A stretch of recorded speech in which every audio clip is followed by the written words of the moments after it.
Here in the Jabalia refugee camp in northern Gaza, people prepare to mark Eid al-Fitr, the feast that ends the month-long observance of Ramadan.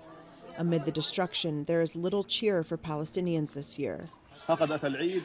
There is no meaning for Eid from inside the shelter places, this man says. The devastated enclave is facing the risk of widespread famine and disease, with nearly all of its inhabitants now homeless, about 6 months into Israel's air and ground campaign in Gaza, which was triggered by Hamas's attack on southern Israel on October 7th. Israel says aid is moving into Gaza more quickly after international pressure, but the amount is disputed. The United Nations says it's still much less than the bare minimum to meet humanitarian needs. Hamas said on Tuesday that an Israeli ceasefire proposal delivered during talks in Cairo fell short of its demands, but the group said it would study the offer further and deliver a response to Egyptian and Qatari mediators. The talks have so far failed to reach a breakthrough in pausing the war. Hamas wants any agreement to secure an end to the Israeli offensive, a withdrawal of forces, as well as to allow displaced people to return to their homes. Israel wants to secure the release of hostages seized by Hamas in the October attack. Of the 253 people seized on October 7th, 133 hostages remain captive. Residents said Israeli forces kept up airstrikes in central Gaza and Rafah on Tuesday. Israeli Prime Minister Benjamin Netanyahu told military recruits the same day that Israel will, quote, complete the elimination of Hamas brigades, including in Rafah. He has said victory over Hamas required going into the southern city and that there is a date for the operation, despite Washington's warning not to go ahead. U.S. Secretary of State Antony Blinken says he expects the talks between Israel and U.S. officials to take place next week on that potential operation. There have been international pleas for restraint in Rafah, where over 1 million displaced civilians are holed up.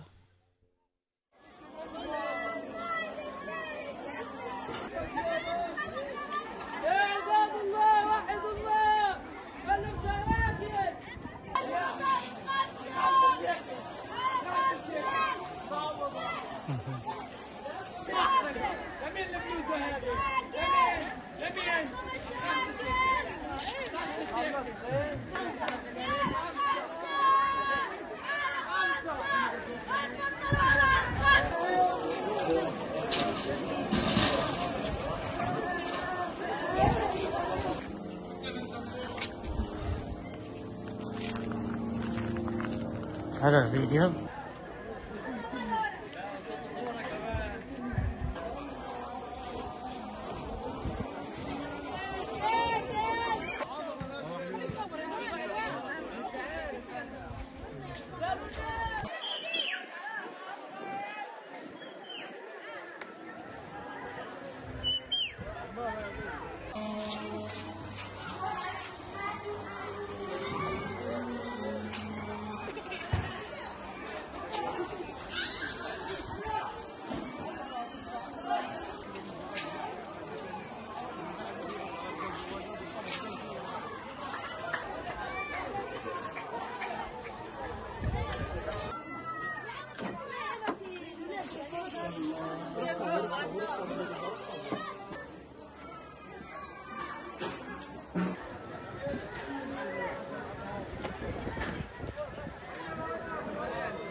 اللي حكينا فيه بس تمام.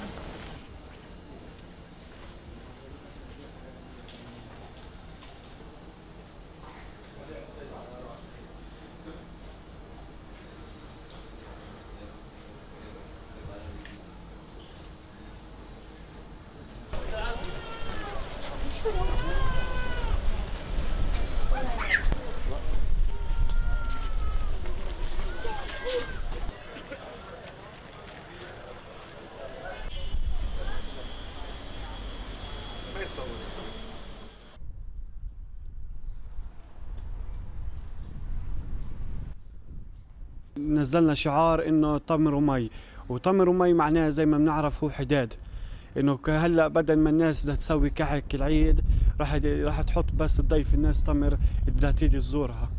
هاي فكرة إنه كيف شعبنا دائما متأثر، شعبنا في هاي السنة جدا حزين على شو بصير في غزة. هذه أفكار كلها دائما نسوي إشي بسيط لإنه ندعم أهلنا في غزة، إنه إحنا متضامنين معكم لو بالكلمة.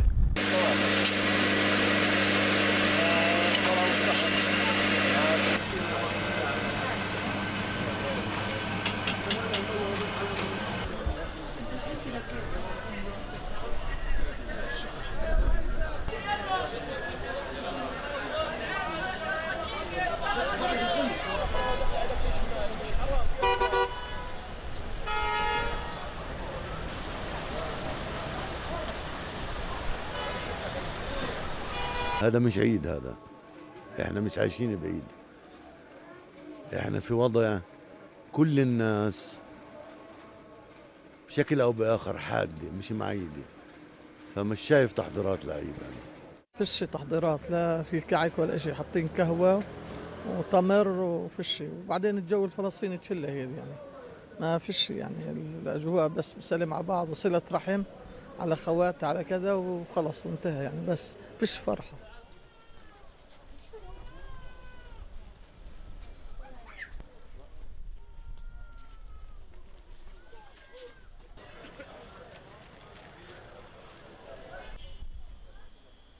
لأول مرة يعني أنا عمري 36 سنة بتمر علي أجواء عيد مش طبيعي، يعني حرب ضماء، يعني اللي بصير بغزة ما هو جزء مننا، ولكن احنا مواكبين الوضع وواقفين مع شعبنا الصامد والصابر في غزة، ومن كلهم مش راح نفرح بعيد، مش راح يجي علينا عيد وانتم تحت القصف.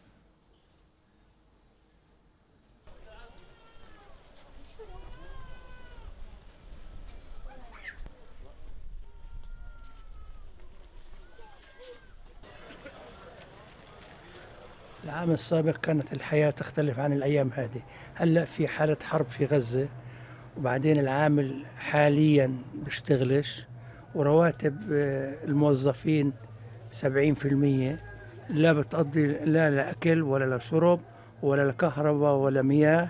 الوضع صعب. الوضع صعب لأن في ركود اقتصادي، ووضع الحرب اللي في غزة، ووضع عندنا الظروف صعبة والله، يعني مش كما يجب، مش زي العوامل اللي بركت.